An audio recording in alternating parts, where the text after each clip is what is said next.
Good morning. Another glorious day here, so I couldn't help but decide to do this outside. And Dee is actually accompanying me today.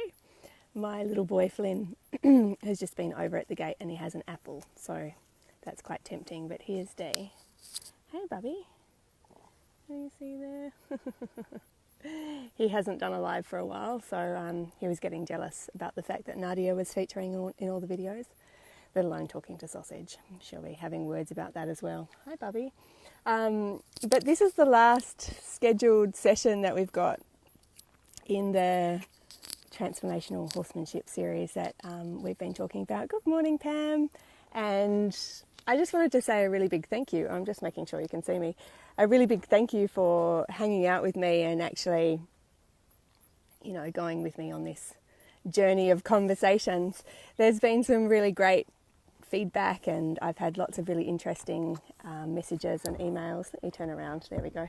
Messages and emails with some great topics, and actually some of the questions that have come up in the comments I'm going to pluck out and dedicate their own live session or blog to, because there's some really valuable and important topics that I think are worthy of discussion. Today, the topic that I highlighted, I guess, or chose for this particular session was horses as a life practice. Just a light topic to talk about.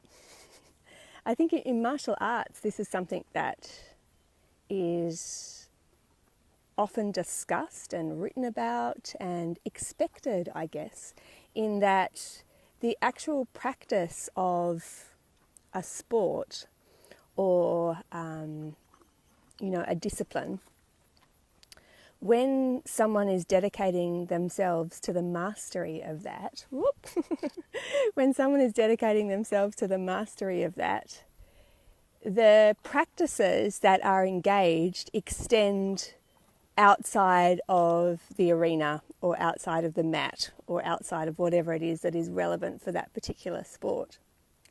And when that happens, that's when we are really engaged in that particular practice as a life practice. I think for many of us, this is the case with our horses. And when it becomes a next level thing, like when you kind of get that you are the hinge point in really being able to create the partnership and the relationship that you want.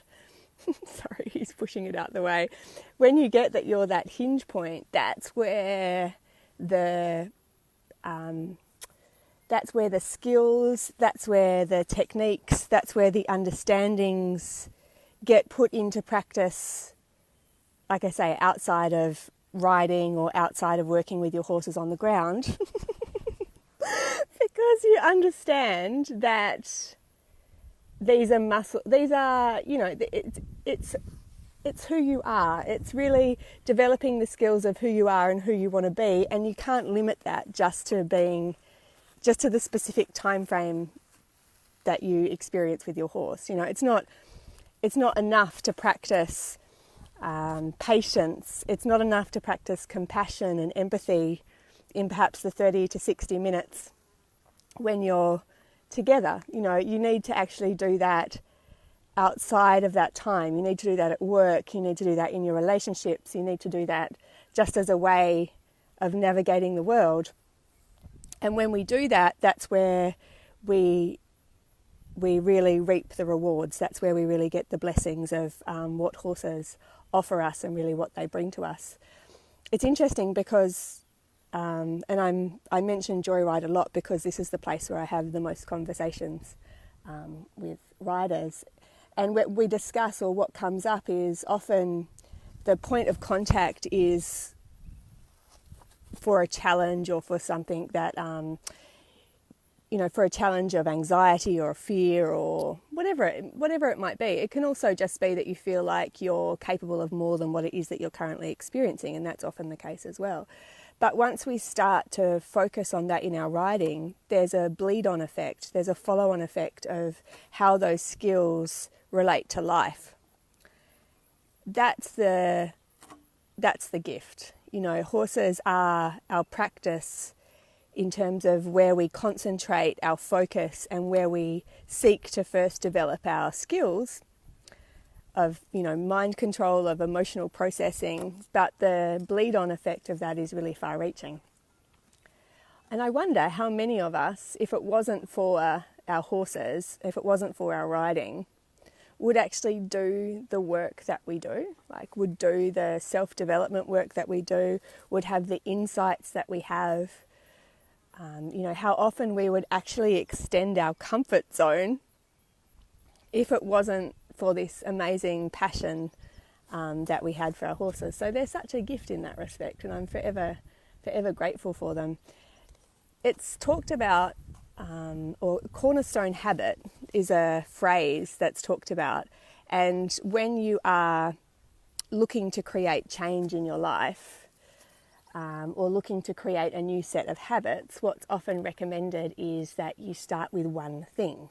For instance, if you're wanting to lose weight or get fitter or really do anything which is seen as a positive progression, Dee's trying to get the grass behind the round pen there. It's recommended that you don't start focusing on everything all at once. You don't make multiple changes all at once, because it's too much. It's it's too overwhelming. I can see that I've got quite a friendly horse here. Out the way. And so the cornerstone habit concept or idea, can't see me there, is just starting with one thing. Like, what is it that you could do that feels achievable and feels doable and takes you, engages you in the practice that you want to engage, that you can start right now. And that might be as simple as getting up earlier so that you can exercise, or changing one thing about how you eat, or what it is that you're doing that is directly related to that practice that you want to engage, or that result that you're looking for. And that's what's called a cornerstone habit. The studies have shown when you do that one thing and you really do it well, it's like a domino effect, so everything else falls into place. And I believe for us, or for many of us, horses are our cornerstone habit, not to diminish them to that extent, but when we really channel our focus and our energy in terms of getting the best out of ourselves, in terms of recognizing our feeling and appropriately processing it, in terms of looking to engage practices like patience and compassion and empathy and all of the ones that I previously mentioned, then it trickles on. You know, it trickles on like a domino set. And so basically I'm just kind of looping around and repeating that same conversation that I just had 5 minutes ago, in that they really are a blessing in that respect. Such a blessing. So many topics have been covered. I'm leaving them all on the page for you to have a look at, and I've also uploaded a lot of them to YouTube. I think I'm a couple behind. Oh, I've got some big yawns happening behind me. But the key, I guess, or the process that I take is very structured. You know, it is structured, and there's I think structure and discipline is really necessary in order for us to be creative, ironically. So when the way that I start, and what's popping into my head is just the way that I've kind of outlined this in Joyride, because it's the way that makes the most sense for me, is to really begin with the dream. Like, what is it that you're wanting to do? Like, what is it that you want to be ultimately? What is it that you want to experience and have happening with your horses? And then how is it that we can break that down to be achievable right now with what we have in the position that we're in? And that's what I refer to as the smallest version of your dream. That's what we want to practice every day. Off the back of that, we really need to make sure that our commitments are in alignment with that dream. Often what happens is we set dreams or we set goals and we aren't actually doing what we need to do on a daily basis to bring that to life. So there's a disparity between those things. And when we are not in that process of engaging what we need to engage, obviously everything falls by the wayside, and we can sometimes feel stuck or feel like we're endlessly cycling around in the same direction. And that understanding what you need to commit to and being really clear on that and actually following through is key. When it comes to commitments, I've divided them into two different areas just for the sake of clarity, and that really is what you need to do on a daily basis, but also engaging the practices of who you need to be. Instead of waiting for an emotion to come to you and then allowing yourself to feel a certain way off the back of that. And what I mean by that is often we wait for an experience in order to allow us to feel a certain way. So I will let myself feel confident when this happens or when I can do this. I will let myself feel brave when this happens. I will let myself feel joyful when this happens. We have a set of external criteria that we wait to line up to allow us to feel a certain way, when actually it's the other way around. We need to be practicing, actively engaging those practices daily in order to experience more of them.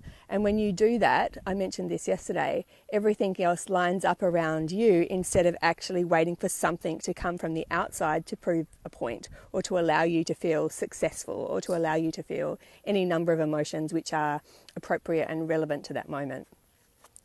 So those are the transformables, the being practices, the practices of actually what is it that I need to engage in order to be the best horse person. And that can change depending on the context. It can change daily. So it might be with D today, I'm like, okay, I really want to make sure that I'm fair and consistent and really patient, and that becomes my intentional anchor points that I'm moving from. So when we start to work together, which we'll do shortly, I have those processes to check in against. I have those practices to check in against, and it makes sure that I'm really intentional.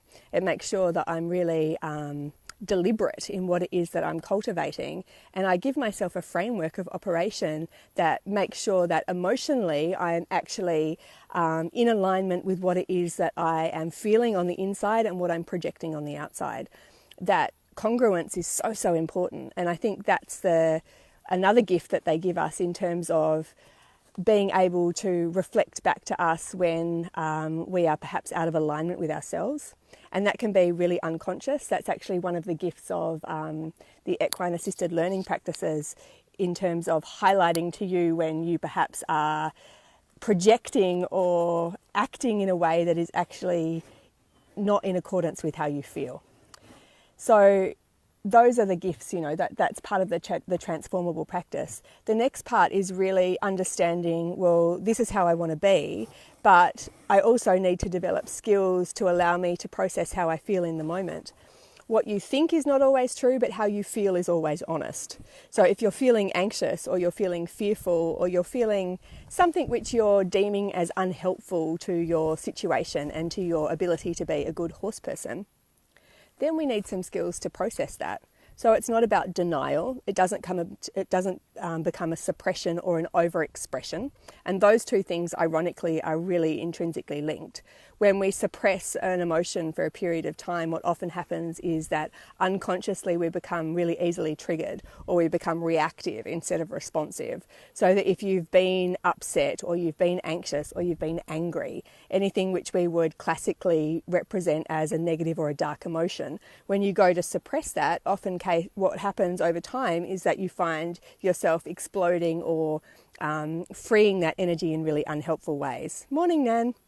And that's what we want to avoid. So those skills of emotional processing, being able to ground ourselves, being able to use our breath and manage our body language in a way that's really effective is really important. The next stage on from that, so it's kind of like a 3-step process, I guess, or a 4-step process in terms of the basic fundamentals, is being able to recognize when your thoughts create feelings which are unhelpful, and when you are perhaps in a situation where emotional memories or triggers are causing you to respond in a specific way. The second stage of that, or those two particular points, I talked a lot about in the discussion around anxiety, but it doesn't have to be in relation to that particular emotion. All of us have anchored points of reference in our neurology or in our nervous system that cause us to behave in a certain way. So giving yourself the understanding of what those are for you, and what's more, how to actually deal with them, is really, really important to being able to be balanced and, again, process any emotions which are unhelpful in the moment, and more so than that, start to create a situation where you are actually optimizing yourself and being able to be responsive in partnership with your horse. The fourth stage, which is something that I'm working on at the moment, is then recognizing how to do all of those things in situations where the environment is really supportive. Oftentimes at home, we can get ourselves to a place where we're able to operate fairly consistently. And then when it comes to a clinic situation or a lesson situation or competition, the added layer of pressure just blows everything out of the water.